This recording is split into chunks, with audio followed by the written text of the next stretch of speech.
PSC എക്സാമിനോ അതുപോലുള്ള എന്തെങ്കിലും long term run ചെയ്യുന്ന ഏതെങ്കിലും ഒരു കോമ്പറ്റീറ്റീവ് എക്സാമിന് പ്രിപ്പയർ ചെയ്യുന്നവരാണോ എന്നുള്ളത് നിങ്ങൾക്ക് തോന്നുന്നില്ല? സ്റ്റാർട്ടിങ്ങിൽ നമ്മൾ ഭയങ്കര ഉഷാറായിരിക്കും, കുറേ മെറ്റീരിയൽസ് വാങ്ങുന്നു, പഠിക്കുന്നു, വളരെ ശ്രദ്ധയോടെ യൂട്യൂബ് വീഡിയോസ് കാണുന്നു. പക്ഷേ പോകെ കുറച്ച് കഴിയുമ്പോഴത്തേക്ക് നമുക്ക് ആ ഒരു ഇൻട്രസ്റ്റ് ഇല്ലാതെയാവും അല്ലെ.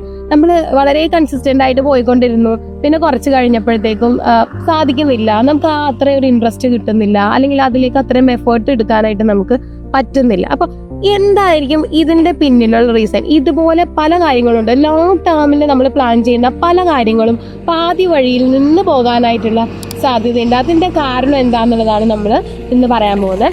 സോ അതിന് വേണ്ടിയിട്ടുള്ള രണ്ട് ടേംസ് ആണുള്ളത്. First instant gratification and second term delayed gratification. അപ്പൊ നമുക്ക് ഇനി ഇൻസ്റ്റന്റ് ഗ്രാറ്റിഫിക്കേഷനെ കുറിച്ച് നമുക്ക് പഠിക്കാം. അപ്പൊ നമുക്ക് പെട്ടെന്ന് തന്നെ ഒരു സന്തോഷം കിട്ടുന്ന, പെട്ടെന്ന് തന്നെ റിവാർഡ് കിട്ടുന്ന കാര്യങ്ങളാണ് ഇൻസ്റ്റന്റ് ഗ്രാറ്റിഫിക്കേഷൻ എന്ന് പറയുന്നത്. ഓക്കെ, ഇപ്പൊ എനിക്ക് ചോക്ലേറ്റ് തിന്നാൻ തോന്നി, ഞാൻ ഉടനെ തന്നെ ചോക്ലേറ്റ് എടുത്ത് കഴിച്ചു. ഓക്കെ, അപ്പൊ എനിക്കൊന്ന് സന്തോഷമായി, റിലാക്സ്ഡ് ആയി അല്ലെ.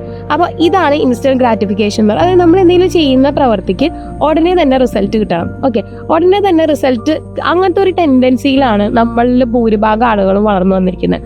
മോൻ ഇത് ചെയ്താൽ മോനിക്ക് ഇത് തരാം എന്ന് അമ്മ പറയുന്നു, മോൻ അത് ചെയ്യുന്നു, അത് കിട്ടുന്നു.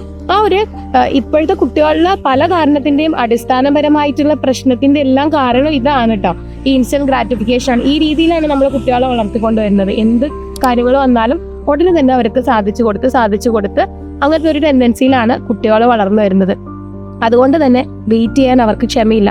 ഇത് തന്നെയാണ് നമ്മളിലും സംഭവിച്ചുകൊണ്ടിരിക്കുന്നത്. നമുക്കും വെയിറ്റ് ചെയ്യാനായിട്ടുള്ള ക്ഷമയില്ല. PSC എക്സാം 6 മാസമാണ്. 6 മാസം കഴിഞ്ഞാണ് ഡേറ്റ് എങ്കിൽ നമ്മൾ ഇന്ന് പ്രിപ്പയർ ചെയ്ത് 2 മാസം ആകുമ്പോഴത്തേക്കും നമുക്ക് മടുക്കും. കാരണം എന്താ, പെട്ടെന്നൊന്നും റിസൾട്ട് കിട്ടുന്നില്ല.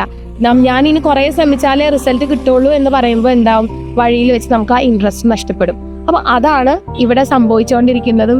അപ്പോൾ എങ്ങനെയാണ് ഇത് ഇംപ്രൂവ് ചെയ്യുക എന്നുള്ളതാണ് ഇനി വരാൻ പോകുന്ന വീഡിയോസിൽ. നമുക്ക് എങ്ങനെയാണ് ഇത് ഇംപ്രൂവ് ചെയ്തിട്ട് ഒരു ഡിലേഡ് ഗ്രാറ്റിഫിക്കേഷനിലേക്ക് നമ്മളുടെ ലൈഫിനെ മാറ്റണം. ഇപ്പോൾ മാറ്റിയാൽ മാത്രമാണ് നമുക്ക് എന്ത് ചെയ്യാൻ പറ്റുള്ളൂ, ഈ കുരുക്കുകളിൽ നിന്ന് കഴിഞ്ഞ് നമ്മളുടെ പ്രൊഡക്ടിവിറ്റി കൂട്ടി നമ്മളുടെ ലക്ഷ്യങ്ങളിലേക്ക് എത്താൻ പറ്റുള്ളൂ. അപ്പം ഇനി വരുന്ന വീഡിയോസിൽ നമുക്ക് അതിൻ്റെ ടിപ്പുകളും എങ്ങനെയാണ് അതിലേക്ക് എത്താമെന്നുള്ള കാര്യങ്ങളൊക്കെ നമുക്ക് മനസ്സിലാക്കാം.